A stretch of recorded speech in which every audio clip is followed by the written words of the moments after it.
Arxivlər açıldıqca görürük ki, Seri adlı dövlət mövcud olduğu müddətdə insanlara qarşı sözün əsl mənasında bir soyqırım həyata keçirib.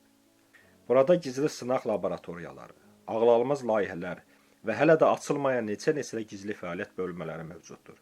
Bu videoda Serinin ən qapalı strukturlarından birində fəaliyyət göstərən laboratoriyadan danışacağıq. Rəsmi sənədlərdə belə adı çəkilməyən bu mərkəz sonradan Stalinin X laboratoriyası kimi tanındı. Burada insan ağlına donduran təcrübələr aparılırdı. Məhbuslar üzərində gizli sınaqlar, insan gücünü fövqəladə həddə çatdırmaq cəhdləri, superəskər layihələri və hətta radarlara görünməyən təyyarə ideyaları.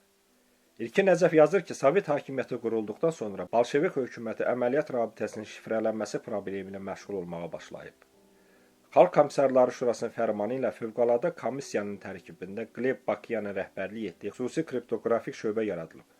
Praktikada o müxtəlif paranormal hadisələri, məsələn telepatiya, hipnoz və psixoenergetik təsir daxil olmaqla geniş məsələləri həll etməyə başlayıb. Bütün bunlar dövlət məqsədləri üçün istifadə edilib.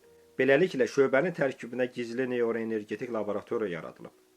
Okkultizm üzrə alim və mütəxəssis Aleksandr Barchenko laboratoriyanın işində mühüm rol oynayıb. O, hətta okkultizm bilikləri əldə etmək və onun praktik tətbiqlərini araşdırmaq üçün bir neçə ekspedisiyanı rəhbərlik etmək vəzifəsində öz üzərinə götürüb. Lakin görünür, hakimiyyət orqanları sonradan gizli şöbənin rəhbərlərinin çox şey bildiyinə və təhlükəli ola biləcəyinə qərar veriblər.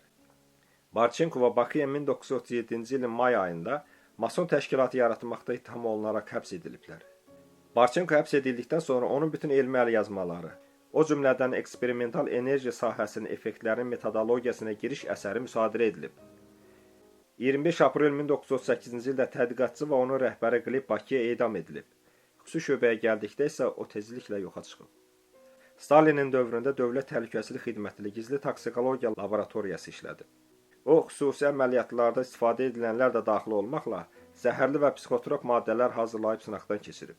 Laboratoriya 1935-ci ildə Xalq Komissarı Yagodnanın əmri ilə Xalq Daxili İşlər Komissarlığına tabe olaraq xüsusi təyinatlı qrupun nəzdində yaradılıb. Bu öz növbəsində müvafiq olaraq Maryanski və Murontsevin rəhbərlik etdiyi toksikologiya və bakteriologiya şöbələrini özündə birləşdirən Əməliyyat Texnologiyaları İdarəsinin bir hissəsi olub. Şöbə sonradan bir neçə yenidən qurmaya məruz qalıb, lakin fəaliyyətinin mahiyyəti dəyişməyib. Şöbənin elmi laboratoriyası rəsmi olaraq X laboratoriyası adlandırılıb. 1950-ci illərdə Beriyanın iş üzrə istintaq edilən Maryanskinin sonradan bildirdiyi kimi, təcrübələr diri insanlar, yəni ölüm hökmünə məhkum edilmiş məhbuslar üzərində aparılıb. O təcrübələrə təbii ki, Beriyanın özü rəhbərlik edib və nəticələr onun masasının üzərinə qoyulub. Laboratoriyada həmçinin insanlardan lazım məlumatları çıxarmaq üçün istifadə edilən həqiqət içkisi hazırlanıb. Dərmanlar yeməyə və içkiyə qarışdırılıb, subyektlərə iynə vurulub, məhlul olaraq dərilərinə çəkilib və bəzən qurbanlar zəhərli güllələrlə vurulub. Qurum 1950-ci ilin payızında ləğv edilib və onun əsasında kəşfiyyat fəaliyyəti ilə əlaqədar digər strukturlar yaradılıb. Laboratoriyanın qurbanları arasında xüsusən də xaricdəki ağ hərəkatların liderləri, generallar Aleksandr Kutepov və Yevgeni Miller'in olduğu da güman edilib. Onları oğurlamaq məqsədi ilə bədənlərinə xüsusi maddə vurulub. Ehtimal ki, laboratoriya işçiləri Xalq Daxili İşlər Komissarlığının Dövlət Təhlükəsizliyi Baş İdarəsinin Xarici İşlər Şöbəsinin rəisi Abram Şutskini və casusluqda itham olunaraq Lubyankada işsiz yoxa çıxan İsveçli diplomat Raul Wallenberg'i də öldürüblər. 1988-ci ildə Amerikalı tarixçi Jeff Strasberg'in Sovetin gizli silahı monoqrafiyası New Yorkda nəşr olunub. Orada 1936-cı ildən 1941-ci ilə qədər Serinin superəskərlər yaratmaq üçün gizli bir layihə hazırladığı ortaya çıxıb. Güya komsomol üzvləri olan könüllülər bu layihədə iştirak ediblər. İddialara görə onlar müxtəlif əməliyyatlar keçiriblər. O cümlədən ağrıları azaltmaq üçün insanların beyninə qızıl elektrodlar implantasiya edilib və ya ətraf sümükləri titan protezlərlə əvəz edilib. Beləliklə, əgər əskər mərmi və güllə ilə vurularsa, o yalnız yüngül yaralanıb və xəsarəti minimal olub.